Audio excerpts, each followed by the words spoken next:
घुट बूसट ऐं लॉकडाउन वारे माहौल खां तंग शहरिन थोड़ी देर जी तफ़री हासिल करण लाइ रुख कयो अलमंज़र जो। हैदराबाद ऐं भरपासे जे शहरिन पंहिंजे ॿारनि ऐं घर भातियुनि सां गॾु जामशोरो लॻ अलमंज़र ते पहुची सिंधु दरिया में ॿेड़ियुनि जो कयो सैर। पाबंदी बावजूद के सिंधु दरिया किनारे पाणी में वेंझंदे लुत्फ़ अंदोज़ थिया त किन वरी कई घोड़े जी सवारी त के वरी रांद रूंद में रहा मसरूफ। लॉकडाउन में घर पे लाइट नहीं है, इधर एंजॉय करना है तो इधर भी एंजॉय करने दे रहे कोई। इतना परेशान करा हुआ हम लोग, यहाँ एंजॉय करना है तो यहाँ भी एंजॉय करने दे रहे।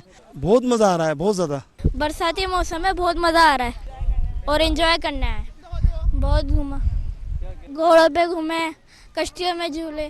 हाँ जी, रोज़गार अचे पियो, माना ॾियारी मिलियो वञनि, पर पुलिस वारा इहे छॾनि त असांजी ॾियारी मिली वञे न। पुलिस माना 5 मिंट छॾियो पोइ वरी क़ाबू थियो त इन असांजे रोज़गार ते माना ईअं बैन लॻो पियो आहे, मज़ो नथो थिए। शहरिन जो चवणु आहे त लॉकडाउन ऐं गर्मी खेनि बेज़ार करे छॾियो आहे, पर पुलिस वारा खेनि हिते बि इंजॉय करण नथा ॾियनि। सावणी जी बरसातनि में शहरिन अलमंज़र ते सिंधु दरिया जे किनारे लॻ तमामु घणो इंजॉय करे रहिया आहिनि। कैमरामैन नसीब सां गॾु फ़हीम बबर, सिंध टीवी न्यूज़।